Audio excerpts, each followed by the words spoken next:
Counselling के दौरान जब हम अपने क्लाइंट से बातचीत करते हैं, तो किसी क्लाइंट का ये कहना होता है, हमारे विवाह को अभी ज़्यादा समय नहीं हुआ है, हमारे विवाह को सिर्फ़ 3 महीने हुआ है या किसी के 6 महीने हुए हैं या किसी के साल भर भी नहीं हुए हैं। और कुछ केस तो ऐसे आते हैं जहाँ पर दोनों ने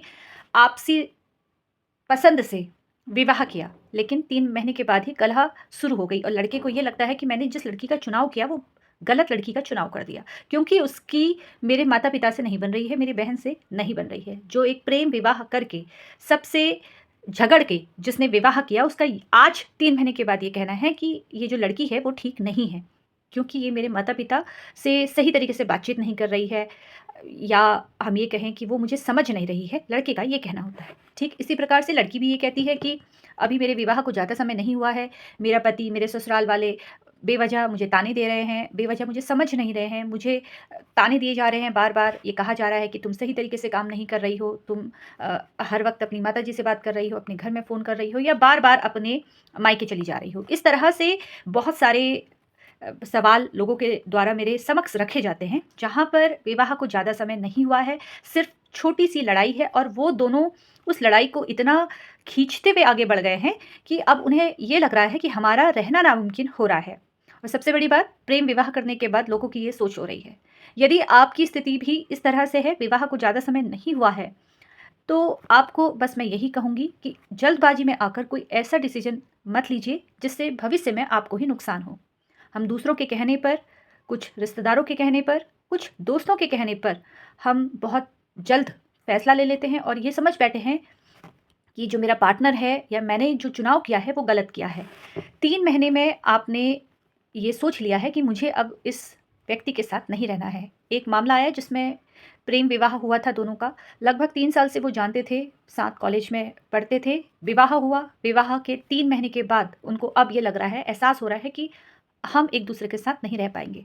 क्योंकि वहाँ पर परिवार वाले उन दोनों के बीच में इन्वॉल्व हो गए हैं। लड़की को लगता है कि लड़के को उसकी माँ, उसकी बहन कंट्रोल कर रही है। इस तरह से लड़की की सोच है। जो 3 साल से एक-दूसरे को जान रहे हैं, 2 साल से एक-दूसरे को जान रहे हैं, अचानक विवाह के बाद लगता है कि परिस्थितियाँ उसके विपरीत हो गई हैं। सास कंट्रोल कर रही है, बहन कंट्रोल कर रही है। देखिए, विवाह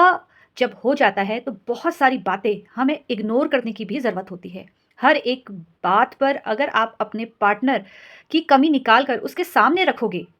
अगर कोई व्यक्ति मान लेते हैं गलत कर भी रहा है, अगर छोटी-छोटी गलतियाँ हैं, अगर हम उसे इग्नोर कर देते हैं, उसको जब हम शब्दों का चयन कर रहे हैं, उसके सामने अपनी बात रख रहे हैं, उस वक़्त हम ये सोचते हैं कि इस पर हमारा अधिकार है, हम किसी भी तरीके से इससे बात कर सकते हैं, अपने ऊँचे स्वर में हम उससे बात करने की कोशिश करते हैं क्योंकि हमें लगता है कि हमारा इस पे अधिकार है, हम ऐसे बात कर सकते हैं और उस वक़्त हम उन शब्दों का चयन जो करते हैं, बहुत बुरी तरीके से करते हैं। लड़की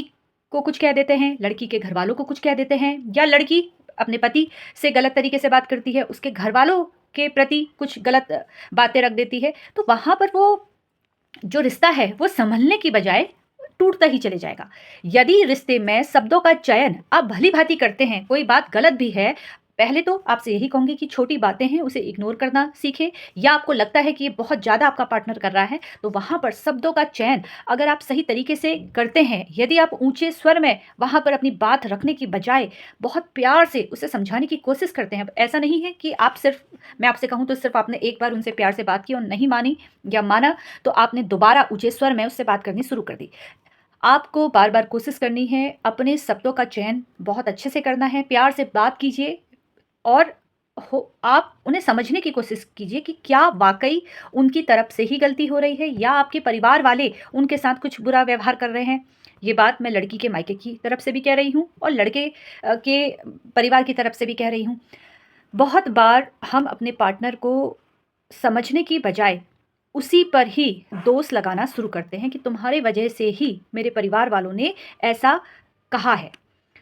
क्योंकि हमें ये लगता है कि हमारी माँ कभी गलत नहीं हो सकती, हमारी बहन कभी गलत नहीं हो सकती है, लेकिन हमारी पत्नी गलत हो सकती है क्योंकि वो दूसरे घर से आई है। ठीक इसी प्रकार ये मैं लड़के के लिए भी कह रही हूँ कि मेरा पति गलत हो सकता है, मेरी माँ गलत नहीं हो सकती, मेरी बहन गलत नहीं हो सकती। देखिए, इसलिए सबसे पहले आप अपने पार्टनर से बात करने की कोशिश कीजिए, समझने की कोशिश कीजिए कि अगर आप दोनों के बीच में किसी भी कारण से मतभेद हो रहा है, कोई छोटी बात को लेकर मतभेद हो रहा है, तो वहाँ पर एक-दूसरे को समझने की आपको आवश्यकता है। वहाँ पर तलाक जैसे शब्द अपने रिश्ते में लेकर ना आएँ, क्योंकि कई बार जब हम गुस्से में होते हैं, जब हम ये सोचते हैं कि हम जितना ऊँचा बोलेंगे, जितना कठोर बोलेंगे, सामने वाला व्यक्ति डर जाएगा। हम हमेशा ये करते हैं कि हम अपने पार्टनर को एक धमकी दे देते हैं कि मैं अब तुम्हारे साथ नहीं रह सकता हूँ। मैं यही आपके द्वारा जो कठोर शब्द बोले जा रहे हैं, वही आपके बीच में सुलह नहीं करवाएँगे, बल्कि आपके मध्य विवाद और बढ़ता ही चले जाएगा और एक स्थिति ऐसी आएगी कि आप न्यायालय का रुख करेंगे और फिर सालों साल तक आप केसों को फाइट करते रहेंगे और एक स्थिति ऐसी आएगी जब आपको ये समझ में आएगा कि हम बेवजह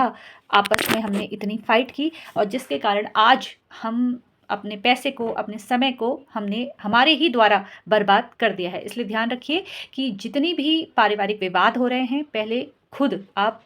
सुलझाने की कोशिश कीजिए या फिर किसी काउंसलर की मदद ले सकते हैं। फिलहाल इसी तरीके से मेरे पेज से जुड़ते रहिए, कानूनी जानकारी प्राप्त करते रहिए। वीडियो पसंद आए तो लाइक एंड शेयर कीजिएगा, कमेंट अवश्य कीजिएगा और सोशल मीडिया के अलग अलग प्लेटफॉर्म पर मुझसे जुड़ते रहिए। धन्यवाद।